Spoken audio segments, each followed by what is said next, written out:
In this tutorial, we're going to see where we can manipulate 3D content inside of Photoshop with the Move tool.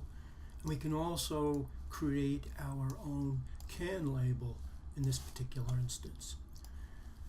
Now I need to open up the wrap that's on this can, or the label.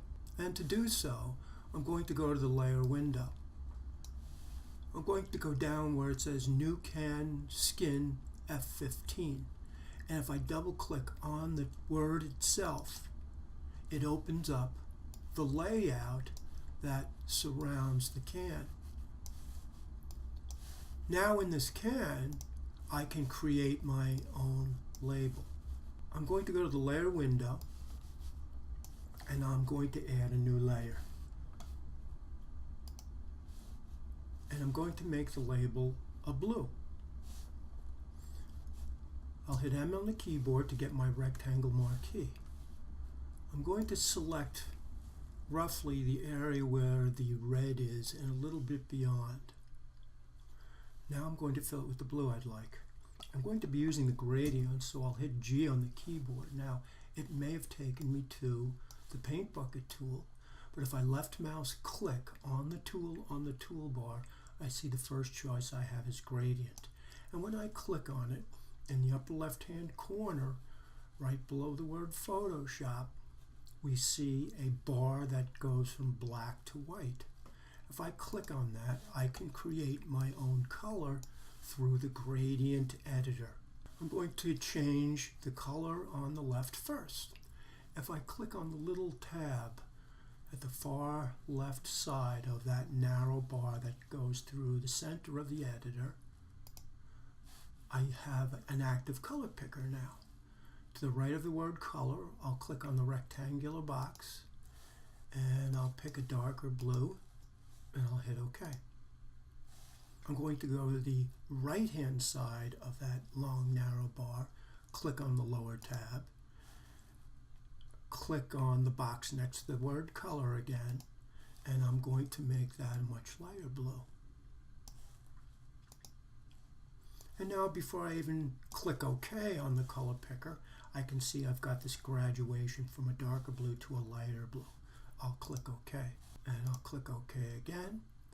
And now if I were to put my mouse cursor just outside the selection and click and hold with the left mouse and drag down, letting go just outside the selection at the bottom, I now have the blue background that I want.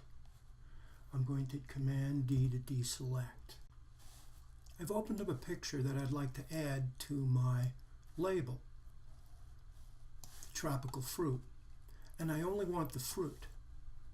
So I'm going to hit W on the keyboard. It's going to take me to one of two tools, either the magic wand tool, which is this little stick, or if I left mouse click on that, I see the quick select tool. I'm going to choose the quick select tool, and I'll put my cursor over the document.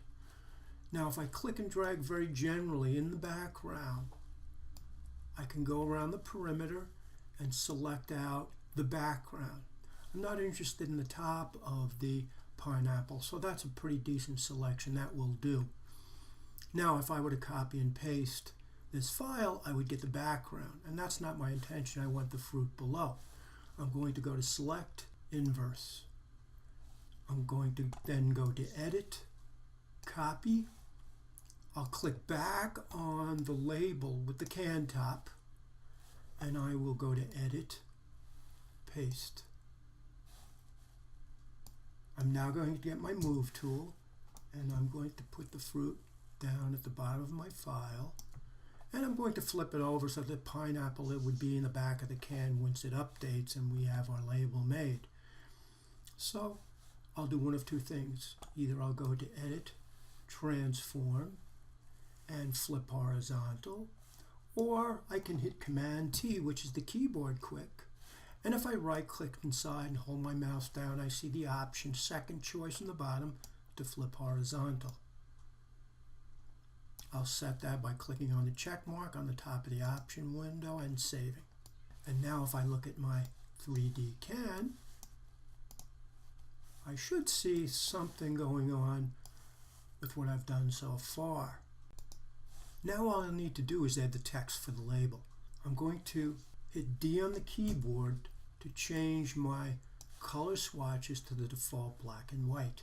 I'd like the text to be white, so I'm going to switch and put the white swatch on top. I'm going to hit T on the keyboard, and if I've picked a font I like, I'm going to choose Myriad Pro. I'll put my cap lock on, click in my document window, and type in the name of the drink, Fuel. Now, it's much too small, so I'm going to select the text. I'm going to hit Command A, and if I go to the top of the user interface along that option window, just beyond the T on the arc, there is a page icon that appears to be white with lines and bullets on it. When I click on that, I can access my character window. And in the character window, I can change the point size. I think I'll make it 200. And then I'll click on my Move tool to set the text. I'm going to put it over the apples, and I'm going to rotate it just a little bit. Now, I could go to Edit, Transform, and Rotate if I chose. Or I could hit Command T, and when I put my cursor outside the bounding box, I get a two-headed hooked arrow, and I can simply tip it to the angle I want. There's one other thing I want to do with the text. I'd like the text to go better with the colors that I see in the fruit. So in the layer window, I'm going to go down to the FX at the bottom of the layer window with the text layer selected. When I click on that, the second from the bottom is an outer glow. I'd like the outer glow to be a red that I can get from the apple.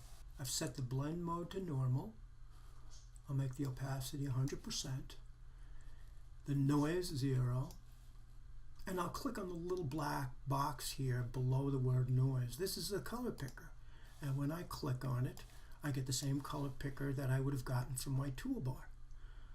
I'll now put my cursor out over the apple, and you'll see a little target icon, and when you click on it, it samples the color from wherever you click. I think I want this to be a little brighter, so I'll put it up in the corner. Now that I have the red I'd like, I'll click OK. And I'm going to go down and make the spread under where it says Elements 10. And I'll make the size 10 as well. And I'll click OK. Be sure to take your cap lock off, otherwise you won't see your tools if you proceed after setting your text to use your paintbrush or your selection tool, etc. I'm going to hit Command S to save, and I'm going to close the new skin label art out. Now when I look at my can, I can hit V on the keyboard or click on the Move tool, and if I go to where it says 3D mode at the top of the operating window, I'm going to pick the first one that looks like Saturn here, and if I start to rotate, I can see there's my label. Now it's a little dark, and I'm going to fix that now. And in order to do so, I need two windows. I'm going to go to Window, and I'm going to choose 3D. And once again, I'll go to Window, and I'm going to click on Properties. Now I'm going to put these two windows very close to one another. And my intention is to change the lighting. If I look at the 3D window, right below Current View, you'll see Infinite Light. I'm going to click on Infinite Light, and then I'm going to go to the Properties tab, and you'll see now that the Properties tab refers the lighting. I'm going to click on the little light bulb where it says Move to View. And when I do so, the lighting now is directly on the front of the can. You'll also notice this icon, this circular icon in the middle of the file. If I were to click with my Move tool now, I can direct that lighting differently if I choose. Now that I have the can the way I want, I'll return to current view in the 3D window, and I can continue to manipulate the can if I choose.